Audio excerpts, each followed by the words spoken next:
Bismillahirrahmanirrahim. Assalamualaikum warahmatullahi wabarakatuh. Baik, untuk materi pertama, kita akan belajar tentang konsep dasar patologi dan patofisiologi. Oke, yang pertama adalah patologi. Kalau kalian ingat pelajaran waktu SMA ketika ada bahasa logi atau kayak biologi, itu berarti dibagi menjadi dua suku kata, yaitu bio dan logi. Jadi bio dan logos. Logos yang artinya adalah ilmu yang mempelajari. Nah, secara etimologi atau pemenggalan kata, patologi berasal dari dua kata, yaitu pathos dari bahasa Yunani dan logos. Pathos berarti penderitaan dan penyakit, dan logos berarti berbicara tentang ilmu. Jadi kalau kita satukan, patologi berarti ilmu yang mempelajari tentang penderitaan atau penyakit. Jadi ilmu yang membicarakan tentang asal-usul dan sifat penyakit. Asal-usul artinya dari mana penyakit itu berasal, apakah dari virus, bakteri, jamur, atau dari orang yang hidup. Kemudian sifat penyakit. Sifat penyakit artinya apakah dia menular atau hanya pada orang itu saja. Artinya misalnya kayak sekarang, sifat penyakit dari virus corona itu adalah menular, baik itu melalui droplet ataupun dari bersentuhan, tapi sebelum bersentuhan si yang positif itu habis bersin dan ada droplet atau ada liur di tangannya kemudian disentuh oleh orang lain. Kemudian yang kedua adalah misalnya demam walaupun kita berdekatan sama orang yang demam itu tidak akan membuat kita tertular demamnya. Nah, salah satu cabang ilmu kedokteran yang mempelajari atau menganalisis cairan tubuh dan jaringan untuk melakukan diagnostik dan dengan pengajaran serta riset yang berkaitan dengan aspek dasar penyakit. Jadi patologi ini merupakan salah satu cabang ilmu kedokteran yang menganalisis cairan. Jadi cairan-cairan ini yang bisa digunakan untuk mengetahui atau untuk mendiagnosis orang tersebut menderita penyakit apa. Misalnya yang sekarang, yang lagi tren, virus corona. Nah, pertama yang dianalisis cairannya adalah dengan rapid test menggunakan sampel darah. Tapi karena hal itu masih banyak yang simpang siur karena alatnya ada yang mengatakan kurang bagus, sehingga dilakukanlah dengan tes swab. Jadi tes swab itu mengambil lendir, mengambil dahak dari tenggorokannya pasien, kemudian diperiksa dengan teknik PCR. Nah, cairan-cairan ini yang akan digunakan untuk mengetahui apakah orang tersebut menderita penyakit atau tidak. Jadi pertama, dahak berarti untuk mengidentifikasi atau mendiagnosis pasien tersebut menderita gangguan di sistem pernafasan. Kemudian kalau pasien datang dengan diare, kita mau tahu apakah ada bakteri atau tidak di fesesnya, berarti yang diperiksa adalah cairan fesesnya. Kemudian untuk penderita DM, kalau kita mau tahu apakah memang ini pasien masih bagus glomerulusnya atau ginjalnya, kita lihat apakah pada saat dia buang air kecil, kita periksa urinnya. Kalau di urinnya terdeteksi ada glukosa, protein, berarti saringan di glomerulusnya, di nefronnya itu sudah rusak. Karena harusnya glukosa, protein, ataupun senyawa-senyawa yang lebih besar itu tidak keluar bersama urin, karena masih dibutuhkan oleh tubuh. Kemudian cairan apa lagi yang bisa diperiksa? Misalnya pada laki-laki, sperma. Nah, diperiksa spermanya untuk mengetahui apakah memang pasangannya tidak bisa hamil karena ada masalah di spermanya atau yang lain.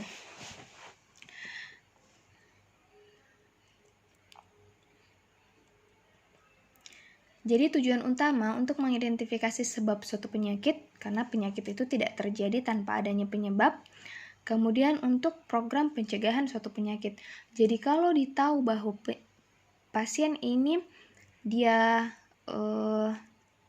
menderita penyakit karena virus, berarti dikasihnya adalah obat antivirus.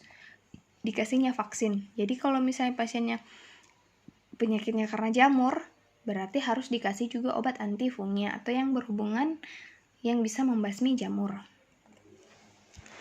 Nah, cabang patologi itu ada dua. Jadi ada patologi anatomi patologi anatomi dan patologi klinik. Jadi secara garis besar, patologi ini dibagi dua, anatomi dan klinik. Apa yang membedakan antara dua ini? Jadi patologi anatomi mempelajari perubahan struktur fungsi sel, jaringan, organ. Jadi kalau patologi anatomi itu berkaitan dengan tubuhnya pasien, organnya. Jadi mulai dari sel, jaringan, organ akibat penyakit. Jadi kalau patologi anatomi mau dilihat struktur yang berubah. Jadi misalnya yang tadinya tangannya ini sama panjang, tapi karena adanya satu yang mengalami patahan atau fraktur, berarti biasanya akan ada satu tangan yang memendek. Itu harus dilihat perubahannya. Di sini ada 5 bagian, ada histopatologi, sitopatologi, patologi forensik, patologi bedah, dan patologi otopsi. Kemudian patologi klinik. Patologi klinik mempelajari perubahan yang timbul dalam susunan kimia atau biokimia tubuh, biokimia, dan cairan tubuh. Jadi kalau yang anatomi itu mempelajari sel, jaringan, organ yang berubah karena penyakit. Nah, kalau patologi klinik itu mempelajari perubahan yang timbul pada cairan tubuh manusia. Jadi pembagiannya ada kimia, hematologi, mikrobiologi, imunologi, genetik, dan toksikologi. Nah, untuk patologi anatomi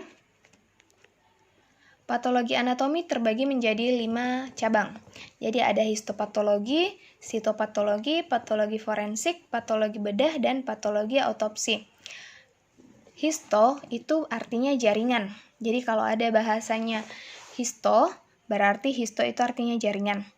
Nah, ingat yang tadi, patologi anatomi itu mempelajari perubahan struktur dalam tingkat sel, jaringan, dan organ. Nah, di sini dibagi lagi. Kalau dia mempelajarinya dalam tingkat jaringan, berarti itu cabangnya dikenal dengan istilah histopatologi. Nah, kalau pemeriksaannya dalam tingkat sel, berarti itu dikenal dengan istilah sitopatologi. Nah, kalau penentuan penyebab kematian dengan memeriksa mayat yang berkaitan dengan hukum, itu artinya patologi forensik. Kemudian, yang melibatkan pemeriksaan kasar dan mikroskopik seperti pengambilan sampel seperti biopsi, itu artinya itu dikenal dengan istilah patologi bedah atau diperiksa oleh bagian patologi bedah. Sementara pemeriksaan yang dilakukan untuk mengetahui penyebab kematian itu dilakukan oleh pihak patologi autopsi. Nah, misalnya kayak kemarin Ashraf Sinclair. Nah, Ashraf Sinclair itu dia meninggal, tidak ada indikasi bahwa meninggal karena dibunuh. Sehingga dia tidak diperiksa di bagian patologi forensik, tetapi diperiksanya di patologi autopsi untuk mengetahui apakah dia memang meninggal karena ada penyakit jantung atau karena kelelahan setelah nge-gym sebelum pulang ke rumah atau karena faktor lain. Nah, kalau patologi forensik ini diperiksa karena memang ada tanda-tanda bahwa dia meninggal karena dibunuh oleh seseorang atau sengaja diracuni sehingga terjadi masalah di mayatnya.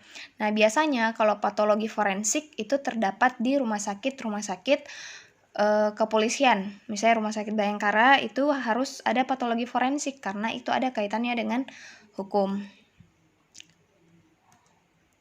Nah, ini contoh dari sitopatologi atau pemeriksaan dalam tingkat sel. Jadi di sini hanya diambil berupa usapan, kemudian usapan itu diletakkan di kaca mikroskop, kemudian diperiksa. Jadi di sini tidak mengambil jaringan ataupun tidak mengambil organ. Jadi mengambil hanya berupa usapan saja. Jadi hanya sebagian kecil yang diambil, jadi hanya dalam tingkat sel.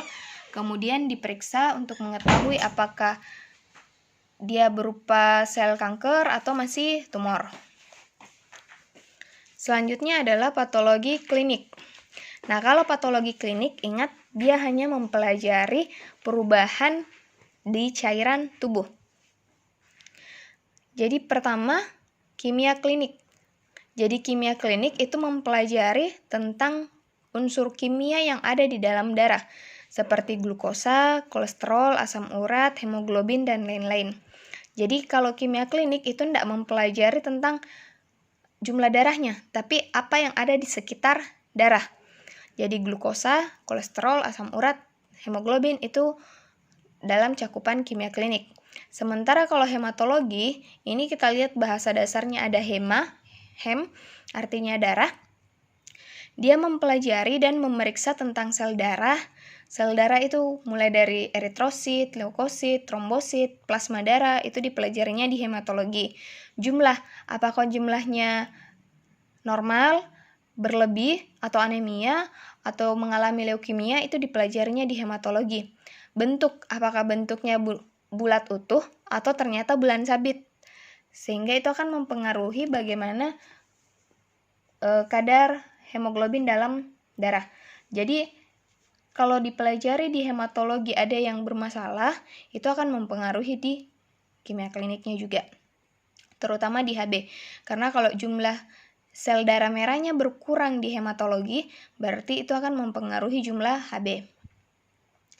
Dan mekanisme pembekuan darah. Jadi kalau faktor pembekuan darahnya mengalami penurunan, berarti si pasien ini ketika mengalami luka, maka lukanya akan lama berhenti, jadi dia akan gampang perdarahan. Tetapi kalau faktor pembekuan darahnya terlalu tinggi, pasien akan gampang mengalami stroke karena darahnya terlalu kental sehingga terlalu mudah terjadi penyumbatan di pembuluh darah. Kemudian imunologi klinik, jadi memeriksa tentang reaksi antigen, antibodi yang ada dalam darah. Jadi kalau ada orang yang gampang alergi sama makanan atau sesuatu, itu harusnya diperiksa di imunologi klinik untuk mengetahui apakah memang alergi sama seafood dan sebagainya. Kemudian mikrobiologi klinik mempelajari tentang kuman, virus, parasit yang ada dalam darah, seperti yang sekarang, yang virus corona berarti diperiksanya di bagian mikrobiologi klinik. Gen, untuk mempelajari kelainan pada kromosom dan gen. Jadi kalau ada kelainan pada bayi baru lahir, itu harusnya diperiksa apakah dia memang ada keturunan dari salah satu orang tuanya yang memang pernah menderita penyakit yang sama atau kesalahan pada ibu pada saat hamil. Kemudian toksikologi mempengaruhi pengaruh racun, mempelajari tentang pengaruh racun yang diketahui atau dicurigai menjadi penyebab terjadinya penyakit. Misalnya yang kopi sianida, itu berarti diperiksanya di bagian toksikologi, apakah dia meninggal, itu berarti karena ada kaitannya dengan hukum, berarti diperiksanya di patologi forensik. Nah, kalau ditahu karena racun, berarti akan diperiksa lebih jelas di toksikologi. Nah, selanjutnya adalah patofisiologi. Jadi tadi, pato berarti penderitaan, penyakit, fisik berarti sesuatu fungsi, logi artinya ilmu yang mempelajari. Jadi patos secara etimologi, penderitaan, penyakit, fisis, asal-usul, hakikat, kerja, kemudian logos berbicara tentang ilmu. Nah, jika disatukan, pertama, patologi, ilmu yang mempelajari tentang asal-usul dan sifat penyakit. Kalau fisiologi, ilmu yang mempelajari tentang fungsi tubuh yang normal. Nah, kalau patofisiologi, ilmu yang mempelajari tentang fungsi tubuh yang mengalami gangguan atau fungsi tubuh yang berubah akibat adanya penyakit. Kalau kalian ingat materi yang dipelajari di IDK 1, kalau kalian masih ingat bahwa setiap kelompok mempresentasikan anatomi fisiologi dari beberapa organ, nah itu gunanya kalian dipelajari itu, kalian harus hatamkan. Karena kalian tidak akan bisa tahu apakah itu penyakit atau tidak kalau normalnya saja kalian tidak kuasai. Jadi kalau kalian mau tahu dia penyakit atau bukan, kalian harusnya sudah hatam yang namanya anatomi fisiologi dari sistem tubuh manusia.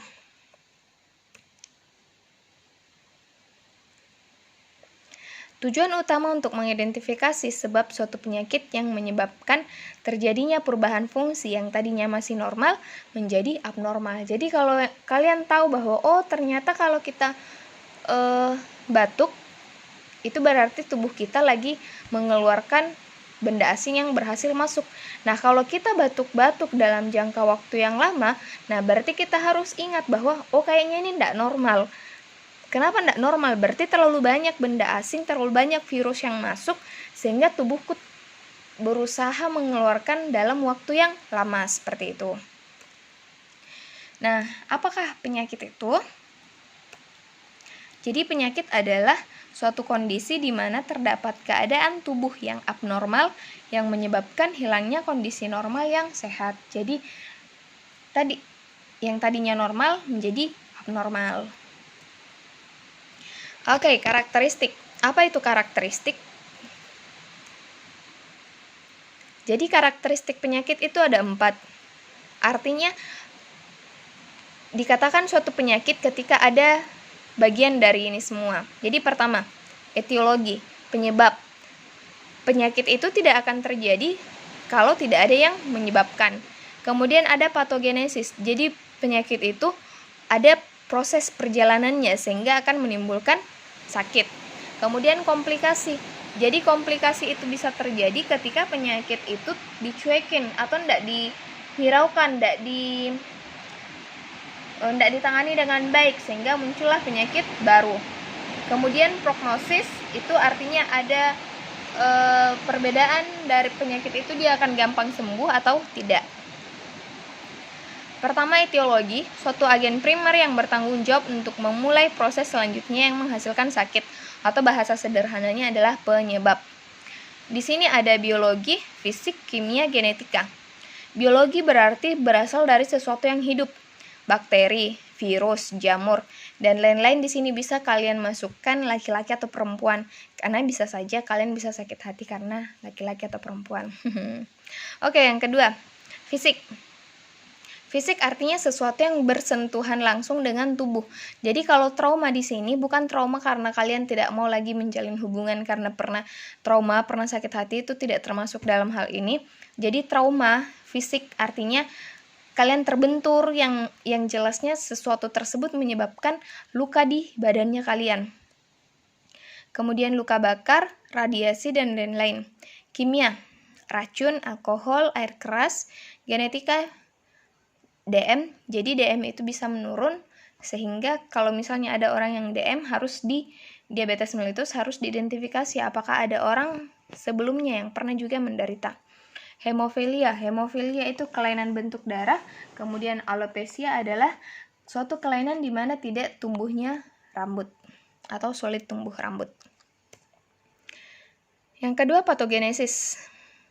Suatu mekanisme yang menghasilkan tanda dan gejala klinis maupun patologis. Jadi biasanya ada inflamasi, degenerasi, dan karsinogenesis. Jadi ada respon terhadap kuman, agen yang menyebabkan kerusakan jaringan, degenerasi, kemunduran sel atau jaringan yang merupakan respon atau kegagalan dari penyesuaian terhadap berbagai agen, karsinogenesis, mekanisme di mana bahan karsinogen menyebabkan terjadinya kanker. Jadi penumpukan zat-zat yang bisa menyebabkan kanker, misalnya kalian makan lalapan ayam, yang banyak hangus-hangusnya, kemudian kalian dikasih timun sepotong. Timun itu sebenarnya sebagai zat penawar kanker.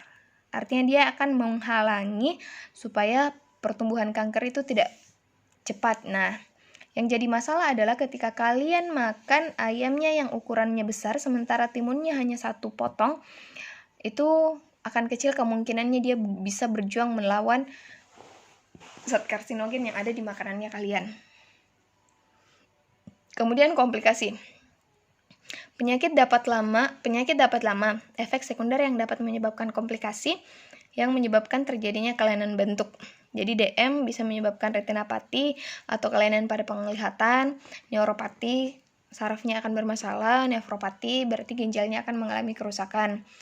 Kemudian kolesterol tinggi di sini bukan penyakit tapi suatu kondisi di mana dia bisa menimbulkan penyakit. Jadi bisa menyebabkan stroke ataupun hipertensi. Kemudian prognosis. Perkiraan terhadap apa yang diketahui atau terhadap perjalanan suatu penyakit sebagai kemungkinan yang akan dihadapi oleh penderita. Jadi usia. Jadi semakin tua proses penyembuhan akan semakin susah. Jadi kalau misalnya ada lansia yang akan dioperasi, misalnya operasi besar di daerah. Misalnya ada lansia yang mengalami usus buntu, kemudian mau dioperasi. Nah, itu harus dipertimbangkan lagi. Kalaupun dia dioperasi, itu proses penyembuhannya akan lama, sehingga dia akan diberikan beberapa treatment, beberapa metode, di mana selain dari operasi, karena dibandingkan bayi sama orang tua, proses pertumbuhan atau perbaikan sel-selnya lebih bagus pada bayi, sementara pada lansia, sel-selnya itu sudah banyak yang mati, sehingga akan susah tumbuh jaringan baru. Jenis kelamin, wanita cenderung lebih beresiko terkena kanker di usia menopause, karena pada saat dia masih menstruasi, si wanita masih terlindungi oleh hormon-hormon estrogen, progesteron yang mencegah tumbuhnya sel kanker. Tapi setelah menopause, perempuan akan jauh lebih banyak yang menderita penyakit dibandingkan laki-laki. Jenis penyakit ataupun stadium. Jadi semakin tinggi tingkat penyakitnya, proses penyembuhannya juga akan semakin lama. Jadi kalau misalnya kalian tahu bahwa seseorang yang menderita kanker stadium 4 itu tidak akan bisa mundur ke stadium 1. Jadi misalnya kalau ada pasien, ibu sudah kanker stadium 4, jangan harap akan kembali ke stadium 1 ya Bu. Itu tidak boleh begitu, karena kalian tetap harus memberikan harapan bahwa walaupun si ibu menderita kanker stadium 4, itu tetap harus semangat, serahkan kepada Allah, dan tetap memberikan respon yang positif kepada si pasien. Manfaat patofisiologi bagi perawat. Jadi, perawat profesional akan dapat menganalisa dampak fraktur kruris terhadap pemenuhan kebutuhan dasar klien. Jadi, fraktur kruris itu terjadinya patahan di radius ulna ataupun tibia fibula. Jadi, ada satu patahan di 2 tulang. Kemudian membantu klien dalam memenuhi kebutuhan dasar yang terganggu akibat ketidakmampuan atau ketidakmauan atau ketidaktahuan. Mampu menentukan diagnosa keperawatan yang tepat, sehingga intervensi keperawatan yang diberikan juga tepat. Jadi kalau kalian sudah tahu perubahan apa yang terjadi ketika pasien mengalami sakit, berarti kalian bisa menentukan diagnosa yang tepat. Oke, ada yang mau ditanyakan?